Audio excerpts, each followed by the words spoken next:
All right, cameras up. I'm gonna do a test. I'm gonna assume it's working because it was working before. All right, boom, boom.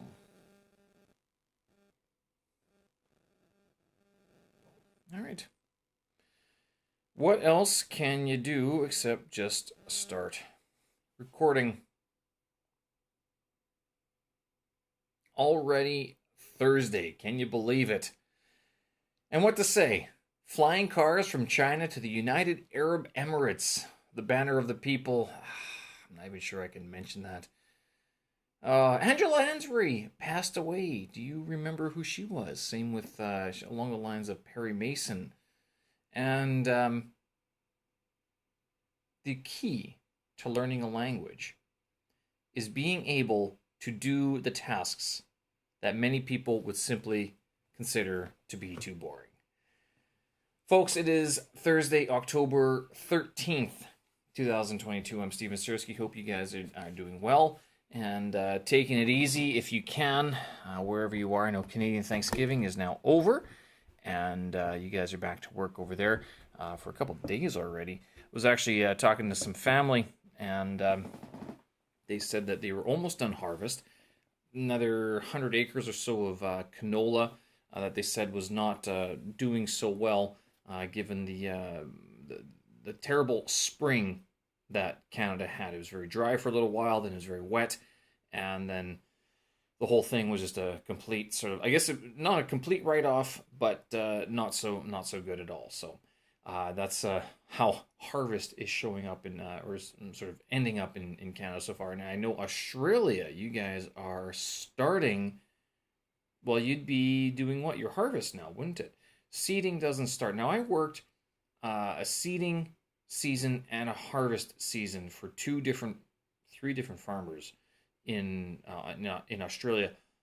So the harvest season for grapes was like February, March, April sort of thing, maybe a bit later as well. Seeding for Australian wheat and barley and oats, that was May, June, maybe into July, April, May, June, something like that. And then harvest, I'm trying to think, was I? No, no, no, no, no. I skipped out on harvest. I actually went back to Canada for harvest, which is September, October sort of thing. And so I've done a couple harvests in Canada before. It's a big deal. It's a lot of long hours. We're talking like those are the days when farmers and their helpers are basically, if it's good weather, you go. There's no like, oh, well, we've already put in our 8 hours or our 9 hours. Let's take a break. It's like if the machinery is still working, if people are still awake, and if you have lights on your tractor, you basically keep on going. I know a few farmers, like I know actually some people, they will go all night with the. I think that was one of the biggest changes that happened in modern agriculture was the introduction of lights on the combine, on the harvester. That when they put lights on tractors, all of a sudden daylight didn't matter as much. But I'll tell you, there is a huge difference between driving a tractor in daylight and driving a tractor with, 30 foot visibility, 10 meters, 12 meters visibility. It's not so easy because although it does give you time to react to not hit the fence pole, it's still like you have to actually pay attention. It's a lot more gripping. You do have to pay attention a little bit more. Now, also, not just the headlights or floodlights as well, the advent of GPS has made things a lot easier, and auto steer. You still have to turn the tractor. You can't. It doesn't do that just yet. But certainly with doing, if you know, especially by harvest. So by harvest, according to, at least in theory, what farmers are doing these days, is that when they seed their fields, they create a GPS implant or a GPS map of what they've done, what they've seeded. They swap that over, or they save it. So when the combine or the harvester goes over that, they know the boundaries. They know where the crop should be, not just by looking at it, because that's obviously what you're doing. You know, oh, look at, there's wheat, oh, there's oats and stuff like that. But like, where are the fence posts? Taking out a fence post might seem like it's not a big deal. The problem is that if you take out one fence post, it usually ruins the whole fence, and someone's got to go fix it because there might be cattle in that yard later on to graze, or other vehicles might feel the desire to enter into that property as well. So it's you can't just take a fence post and ignore it. And certainly, if you take out a fence post, it's best just to fess up to your boss and be like, "Yep, took out a fence post," because they've all done it. They've all done it. Everyone's done it. It's just whether or not you actually admit to doing it, and then being able to help out fixing it as well. Not so easy to fix fence posts. It does take some skill, but it is actually completely possible. Now, all that being said, so Canadian harvest is winding up. What about these flying cars here in China? Now, I didn't mention this, but was it last week? I guess I was in Sanlitun, and walked by the showboating, the showcase Xpeng showroom, and they had a flying car. No, sorry, it wasn't a flying car. It was like, actually, some of the Twitter comments were like, if they keep on innovating, they might invent the helicopter, which is kind of true, because this thing was like a car with drone propellers on it. There were no wheels, but there were like these massive propellers that could apparently fly this thing. Only 30 minutes, and like what was it? It wasn't 1,000 feet. Maybe it was 1,000 meters. It wasn't super high, which is good, but it also wasn't super long. And I remember talking to somebody going, "Why are they doing this? Like, what's the impetus? What's sort of the main reason why they're looking at doing this sort of stuff?" And she was like, "Well, the reason would be probably for, like a hot air balloon ride. Basically, it's not exactly practical just yet. Although that's what you kind of assume that these flying cars would be, these flying taxis, is that they would be more practical than recreational. Like a balloon, a hot air balloon, you're not going to use for transport unless you live in certain locations where maybe that's the only transport you have. Same with like taking boats. I know in some parts of Canada they have boats or like a boat river transport through the city. The problem is in like most of Canada, it's frozen over most of the years, and unless those boats can go to hovercraft mode or whatever, and make it warmer, it's kind of inconvenient to take a boat down the river. Likewise with these flying cars, unless they are able to actually be commutable, move from point A to point B, usually point A being pickup location and point B being, work location. If it's not that, then is there much of a point? Now, China developed it. Xpeng. It's a Chinese EV company. They've developed it. They're one of the few companies that are working on it.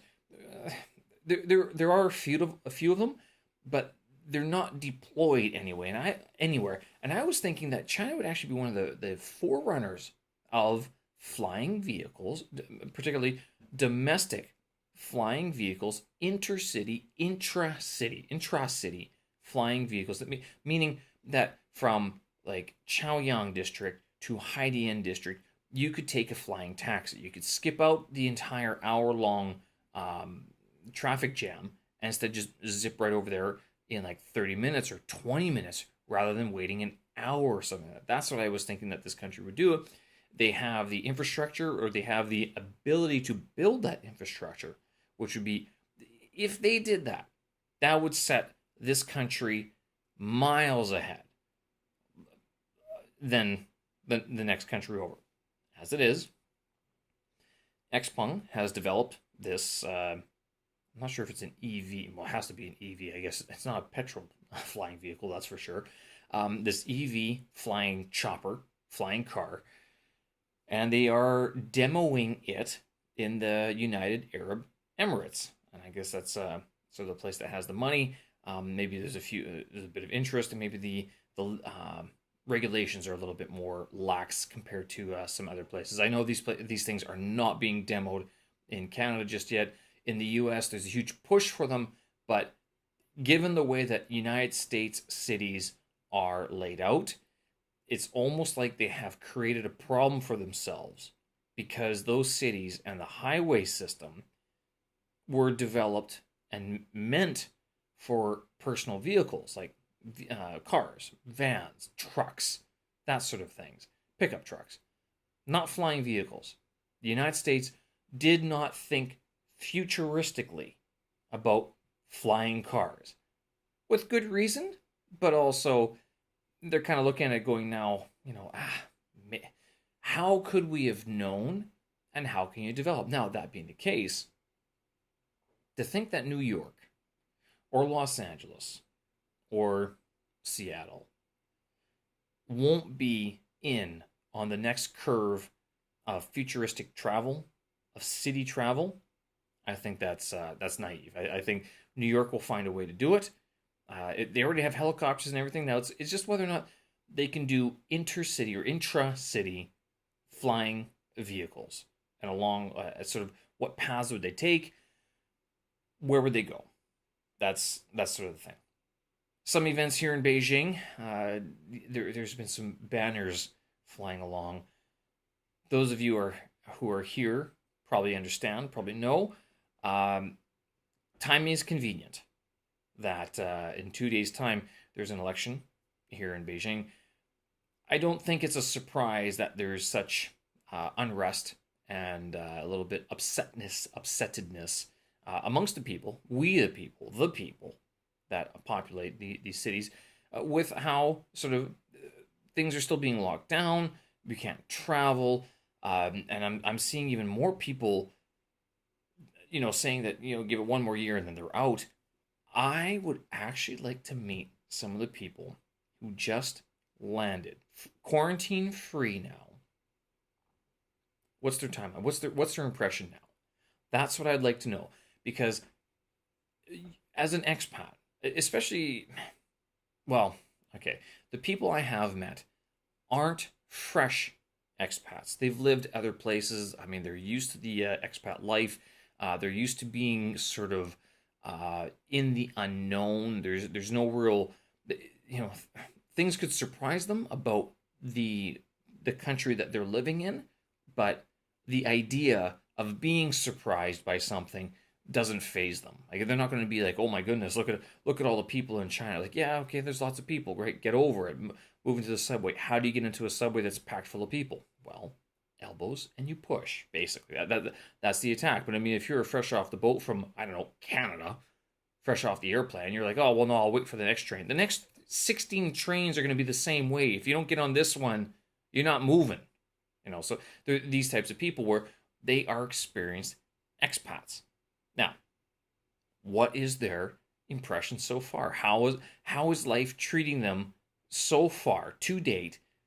We're going, mid-October? It's not mid-October already. Is it October 13th?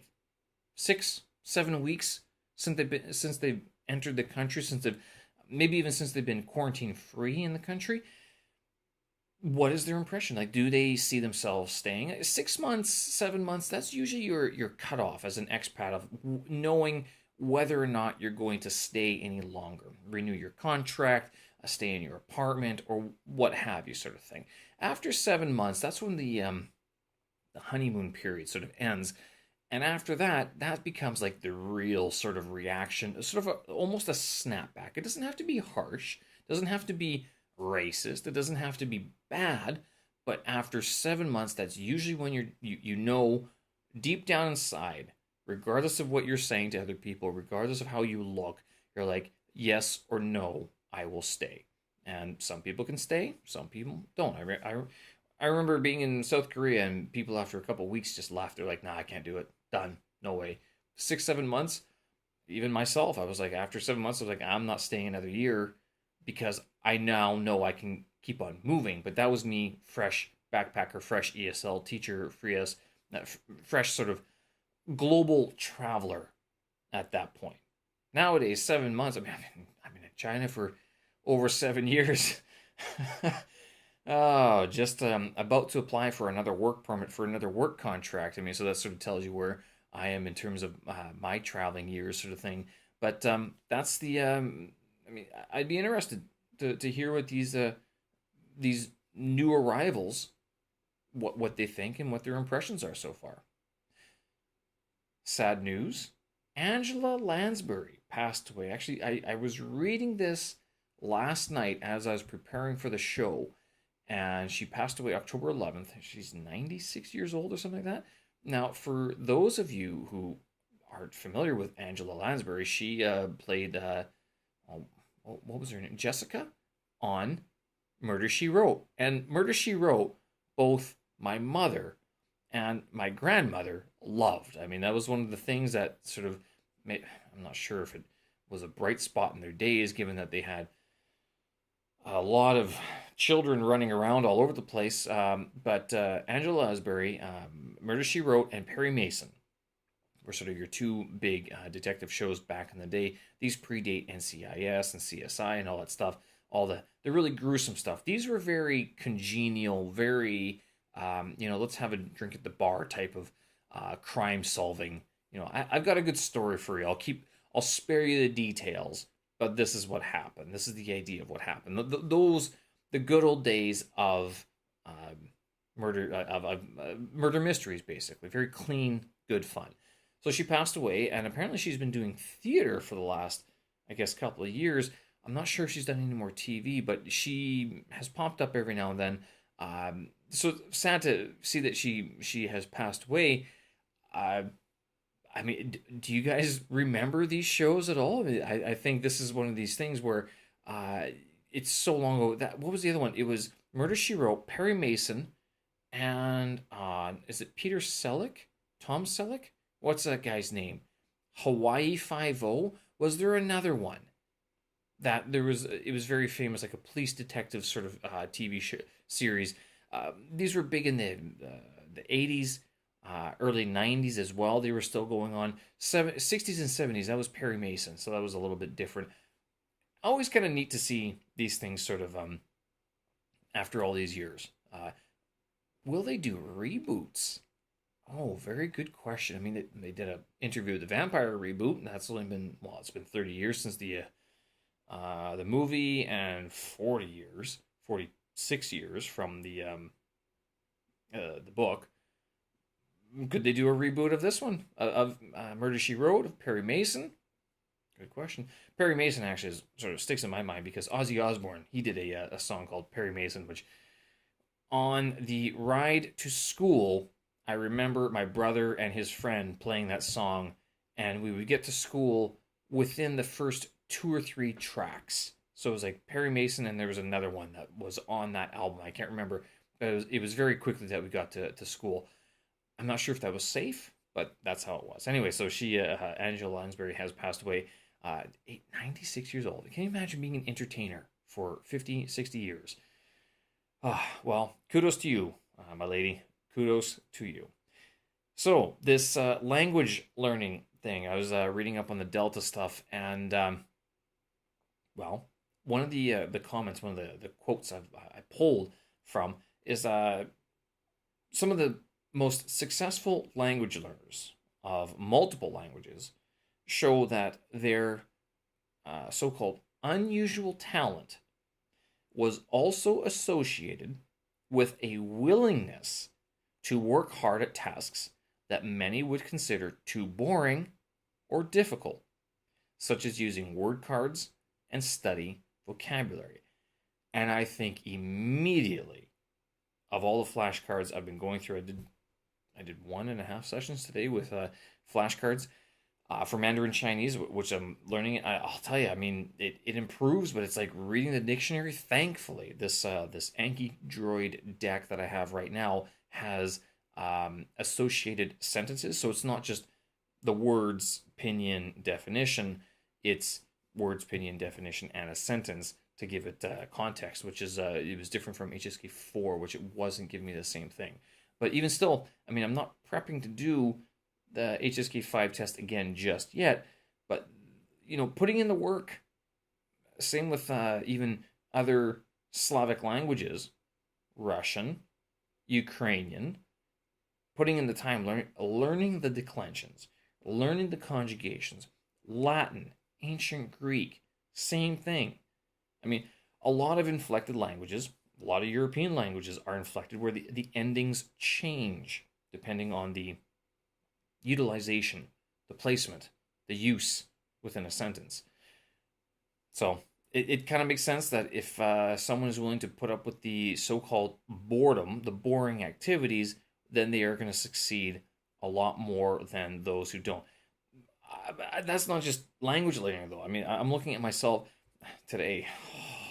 I was working on episode number 34. I actually had to do a few more edits than I liked to do, than I wanted to do for this episode. It was necessary given not just the length of things, although that wasn't so much of an issue. It was some of the content that was being discussed. I'm not sure if this would sort of go over too well. It just doesn't. It doesn't flow. It doesn't give a very good experience, and I think that's part of what I'm aiming for, is that when people are listening to these things, giving that experience. And likewise with learning these languages, you have, and so with this, the analogy here being learning languages and editing episode number 34, is that you have to put up with some of these sort of boring aspects of the production in order to see the success and to be that sort of entity that people go, wow, you were able to do that? How did you find the time? Well, you put in the time. You go for a walk in the morning, and in your morning walk, instead of listening to some music or the news or even calling home, you study your characters for 45 minutes on your walk. That's what it is. Same with, podcasts. I mean, you editing podcasts, how do you find time to do a 4-hour podcast? Well, you sit down, you do the podcast, and right after that, you load all the files up, and then you spend your Thursday afternoon on a day off picking through the files and then making sure that it actually transports properly, moves properly from one program to the next. So, all right. I'm going to leave it there, folks. Busy day. I know I was doing a lot of reading, Chinese, and podcast editing. That was basically my entire day. If you are working on a language, all I can say, 10 minutes is better than no minutes. Put the time in, do your flashcards, write the conjugations, do your declensions. You'll be happier after the 10 minutes than if you didn't do it. Show notes, tracks, and vids up on my website, stevenstrisky.com. Thanks, folks, for listening. Have a good one. We'll talk again. Bye-bye.